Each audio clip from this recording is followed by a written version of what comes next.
kumkandamiza mwanamke, bali hawakupata isipokuwa katika irthi.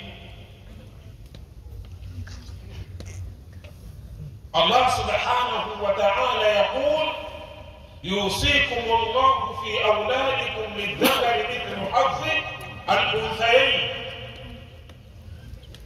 Kipengele hiki kwamba Mwenyezi Mungu anawahusieni mwanamume apate sawa na fungu la wanawake wawili. Kipengele hiki kinaonyesha kwamba Uislamu umekuja kumdhulumu mwanamke.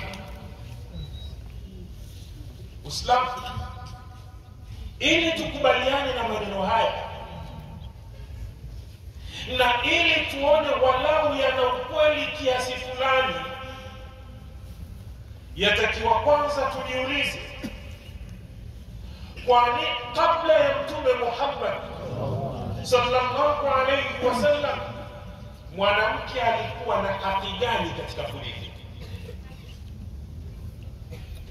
Alikuwa anapata nini katika mirathi? Alikuwa anapata sawa na mwanamume au yeye alikuwa zaidi? Kisha Uislamu ukaja kumpora na kumnyang'anya haki aliyokuwa nayo kabla. Ukisoma tarehe utakuta kwamba katika zama hizo za jahiliya mwanamke ilikuwa ana haki ya kurithi, kuwarithi wazazi wake, kurithi watu wa familia yake, kama yalivyokuwa baadhi ya makabila hata hapa kwetu leo. Mwanamke hana haki ya kurithi katika familia yake. Yapo makabila haya.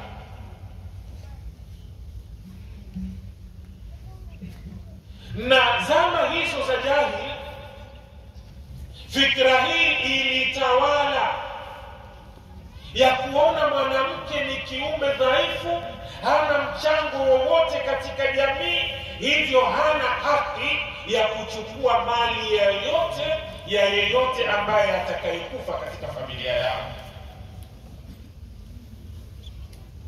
Hata alipokuja Mtume Muhammad sallallahu alayhi na ikatokea moja ya vita vya Uhud, mmoja katika sahaba Sa'd ibn Rabi'a aliuawa katika vita vile, akiwa nyumbani ameacha mabinti wawili, mke akaacha na ndugu yake wa kiume wa baba mmoja mama mmoja. Lakini alikuwa ni mtu mwenye mali, aliacha mali chungu tele.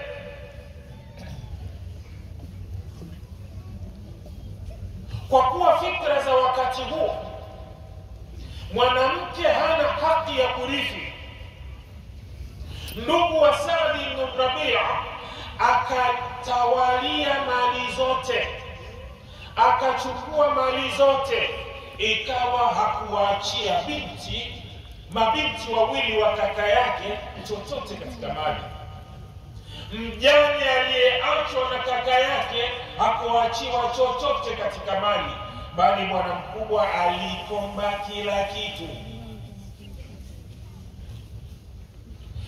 Kabla ya hapo wanawake haya yalikuwa yanawaumiza, lakini walikuwa hawana mahala pa kupeleka malalamiko yao.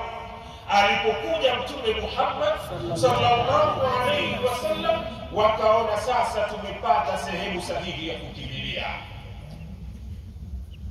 Mke wa Saudi anawakamata binti zake wawili mkono kwa mkono mpaka kwa Mtume Muhammad sallallahu alayhi wasallam, anamwambia ya Rasulullah, hatani ibnata Sa'd ibn Rabi'a قتل أبوهما معك في أحد شهيدا وأن عمهما أخذ مالهما ولم يدع لهما مالا ولا تنكحان إلا بمال. فقال رسول الله صلى الله عليه وسلم سيقضي الله في ذلك. فنزلت آية المواريث يوصيكم الله في أولادكم للذكر مثل حظ الأنثيين.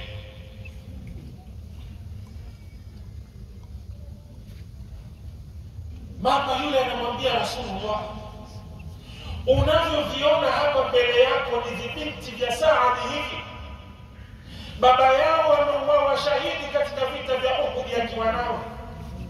Ammi yao cha ajabu hakuwahurumia hawa. Amekuja kukusanya mali ya baba yao, walam yada lahuma malan. Kwa nakra, malan, hakuachia chochote. Mtume Muhammad mpaka wakati huo ilikuwa bado hajapewa taratibu hizi za kurithi. Ndipo zikashuka aya ambazo zinaelekeza namna ya ugavi wa mirathi.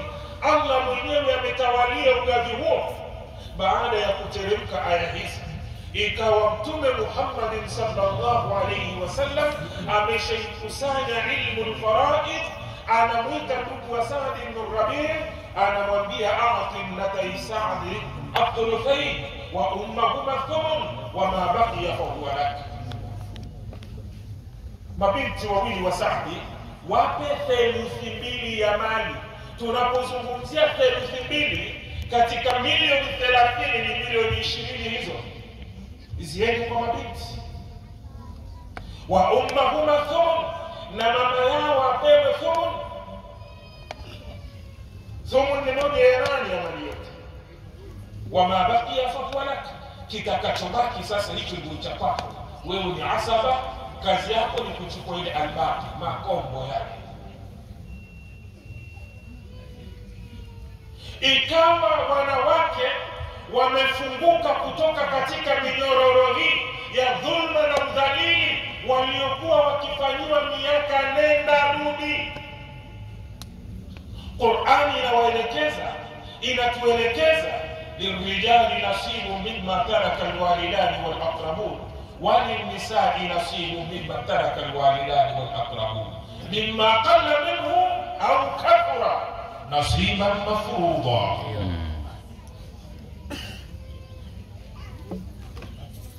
Leo wapatikane watu eti wautie dosari Uislamu.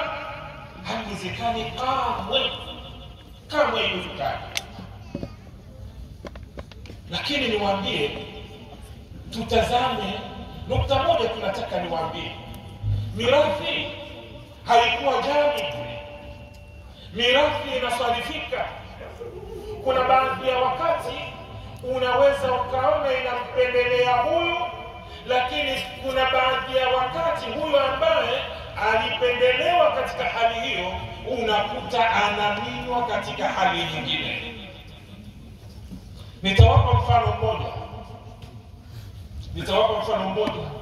Ni somo gumu kidogo kueleweka, mtanivumilia, lakini lazima tuzungumze watu wapate mwanga. Mathalan, ikiwa mtu amekufa, ikawa ameacha ndugu wa kiume wawili, wa baba mmoja mama mmoja, akaacha pia ndugu wa kiume au wa kike waliokutana mama mmoja. Aliyekufa ameacha mume, lakini akaacha na mali milioni 90. Ukija katika ugavi wa mirathi, baada ya mume kuchukua nusu ya mali, ndugu wa mama mmoja wakachukua theluthi ya mali, albaki itakayobaki katika milioni 90 ni milioni 15 tu. Ndio watakayochukua ndugu wa kiume wa baba mmoja mama mmoja. Lakini ukiwaondosha hawa watoto wa kiume katika hali hii, nafasi yao ikawa kuna watoto wa kike, madada madada. Maana tuseme madada wa kike, hakuna madada wa kiume. Ikawa kuna madada badala ya makaka wawili, nafasi yao wakawa hawapo wao, bali wapo wakina nani? Madada. Haki yao katika 90 ni milioni 40. Haki yao ni ngapi? Ni milioni 40. kwa sababu hapa kuna aula na wale wanatakiwa kupata theluthi mbili. Wa kiume katika hali hiyo ya kwao ngapi? 15 tulisema, tunaikumbuka vizuri Lakini wa kike ya kwao ngapi? 40. Hivi hatuoni kwamba Uislamu unamthamini mwanamke? Haya hamyaoni? Munaona huko tu, huku mwanamtazami. Wanaume nasi tulalamike tuone tunakandamizwa na wanawake? La hasha. Nimalize. Mtume Muhammad sallallahu alayhi wasallam katika ujio wake na mafundisho yake ametuelekeza sisi katika hija yake ya mwisho vitu vitatu ametaka hivi tukiheshimu sana. Anasema inna dima'akum wa amwalakum wa a'radakum haramun alaykum ka hurmati yawmikum hadha fi shahrikum hadha fi baladikum hadha. Hakika ya damu zenu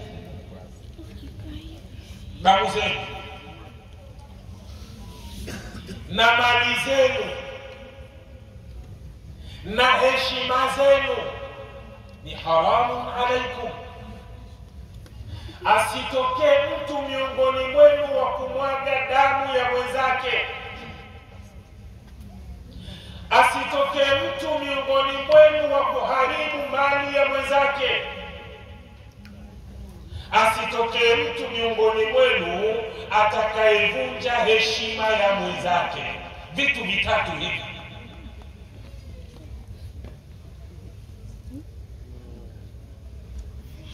Haya ni maelekezo ya Mtume Muhammad.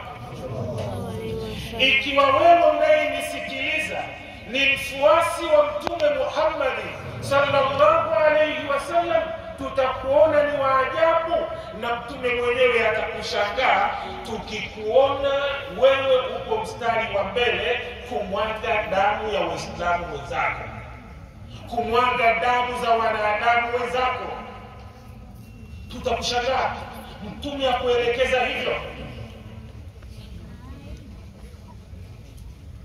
Diwani mstaafu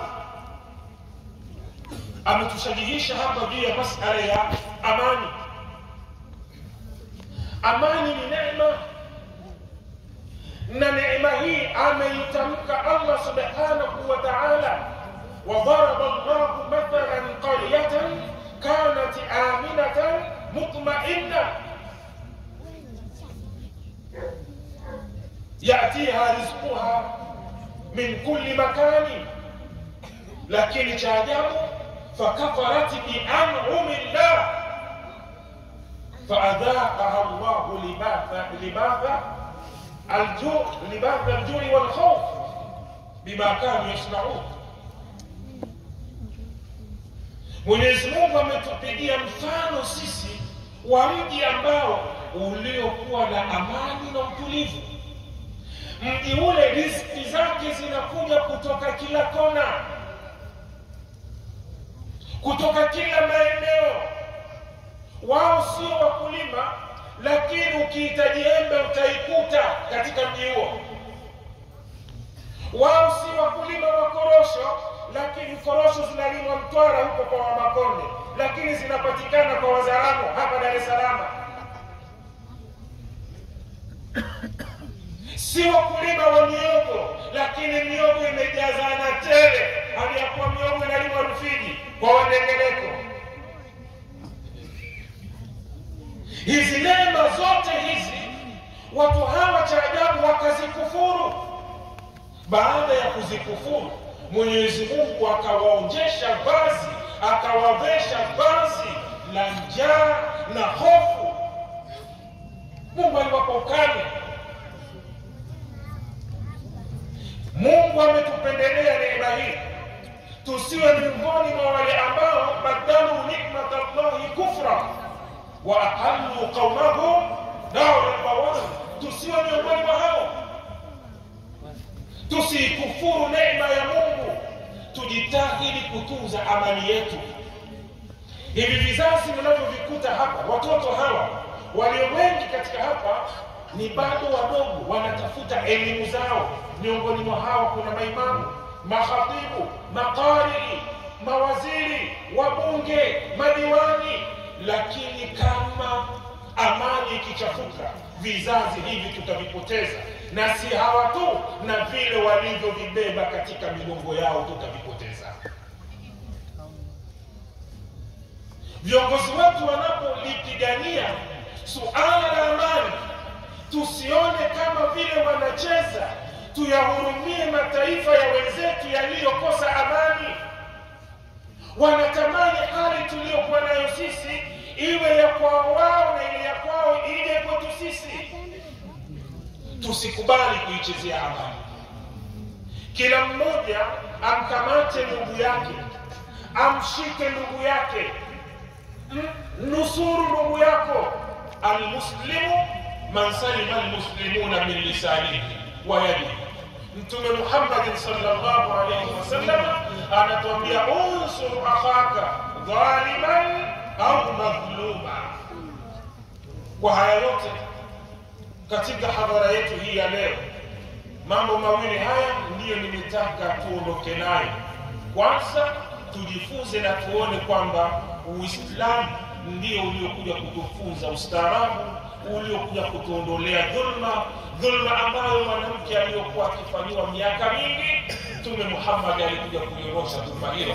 Lakini jambo la pili la kuondoka nalo hapa, tujitahidi kuitunza amani yetu. Sisi tusiwe chokochoko, na wala tusiwafuate hao wenye chokochoko hizo ambao wengi wao hawako hapa ndani ya taifa letu. Hatuwezi tukatoka hapa kwenda kuandamana wakati wewe hujulikani na huyo Mangi Kimambi, hujulikani na huyo Lecho nani sijui, hakuna anayekujua. Unakwenda kuandamana, nani anayekuongoza katika maandamano hayo? Akili ya kuambiwa changanya na yako. Wal afwa minkum. Wassalamu alaykum wa rahmatullahi wa barakatuh.